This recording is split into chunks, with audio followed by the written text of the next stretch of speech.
Dans tous les travaux sylvicoles qui sont réalisés, le but est d'accélérer la croissance du peuplement et d'améliorer la composition, donc de favoriser les essences qui sont désirées.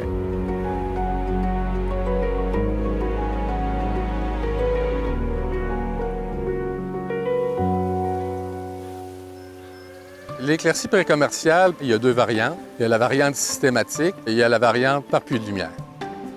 Dans les peuplements résineux, on coupe les arbres et les arbustes qui font concurrence aux tiges d'avenir. Mais dans la forêt feuillue, on ne peut pas faire ça. Ici, sur l'arbre, il y a des bourgeons adventifs. On ne les voit pas, mais ils sont présents. Puis, s'il y a trop de lumière, bien, ces bourgeons-là vont se développer puis vont faire de la branche. S'ils font de la branche, bien, ils vont faire des nœuds. Quand on va faire du sciage ou du déroulage avec la tige, ça nous donne un arbre de moins bonne qualité. Donc, en faisant un puits de lumière, on dégage seulement le tour du houppier, la cime, mais qu'on appelle le houppier. Ça lui permet une croissance en diamètre. Sa cime va croître. Lui, étant donné qu'il n'y a plus de compétition sur le dessus, il va partir en hauteur. Puis, il n'y aura pas de branches qui vont se développer sur le tronc. Mais ici, au Bas-Saint-Laurent, les feuillus tolérants, c'est l'érable à sucre puis le bouleau jaune.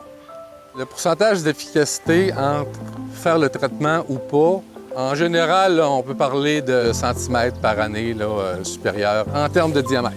Puis en termes de hauteur, on peut parler peut-être de 50 cm à 1 mètre. Quand on fait le traitement d'éclaircie précommerciale, on vise à en dégager 250 tiges par hectare pour avoir un espacement d'environ 7-8 mètres entre chaque tige.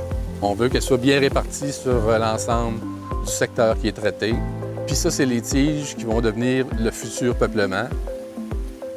Le bouleau jaune et l'érable à sucre se régénèrent facilement lorsqu'on fait une coupe totale. Par contre, le traitement de récolte qui est principalement utilisé dans les peuplements de feuillus tolérants est la coupe partielle. Mais il arrive que lorsque le peuplement est trop dégradé, que l'on doive procéder à une coupe totale et réinitialiser le peuplement. Puis le traitement qui suit, bien, c'est l'éclaircie précommerciale par puits de lumière, puis ça donne des super bons résultats. On attend entre 15 et 20 ans après la coupe de régénération avant de faire le traitement.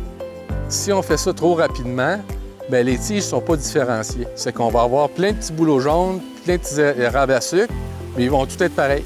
Tandis que 15-20 ans après, on est capable de voir ceux qui sont dominants, ceux qui ont le moins de défauts, ceux qui vont nous donner les plus beaux sujets à long terme. Le peuplement a environ 7 mètres de haut, puis les tiges d'avenir, celles qu'on sélectionne, sont légèrement plus hautes habituellement, parce que c'est les tiges dominantes.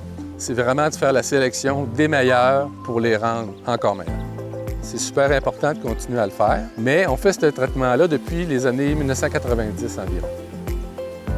La planification des travaux en forêt publique se fait sur une période de 5 ans. C'est l'ensemble du territoire qui est analysé sur cartographie au bureau, puis de faire ressortir les peuplements potentiels pour ces traitements-là.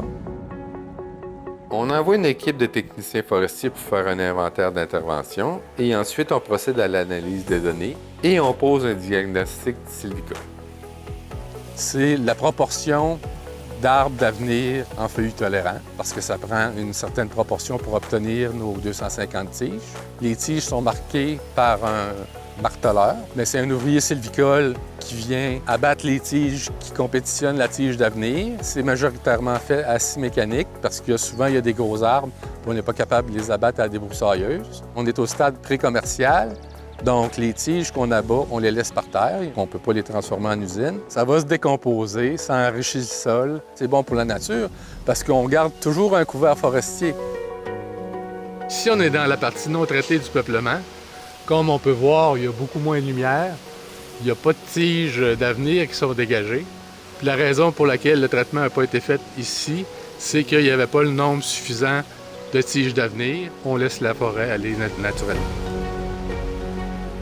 C'est de laisser les tiges profiter du puits de lumière qu'ils ont. Puis quand le diamètre va être assez intéressant, on va faire ce qu'on appelle une éclaircie jardinatoire qui va permettre à l'arbre qu'on a choisi de s'accroître encore plus. Mais après ça, on va faire ce qu'on appelle des coupes de jardinage. Toutes les tiges qui sont laissées sur pied, qu'on voit autour de nous, qui ne sont pas nécessairement des arbres d'avenir. Bien, ces arbres-là, ils vont avoir grossi. Il va y avoir du bouleau à papier là-dedans, il va y avoir du peuplier, il va y avoir du sapin, il va y avoir toutes sortes de choses. Puis on va les transformer. Et puis on garde toujours les plus beaux sujets. Puis, à chaque rotation, on se retrouve avec une forêt qui s'améliore. C'est notre capital d'avenir.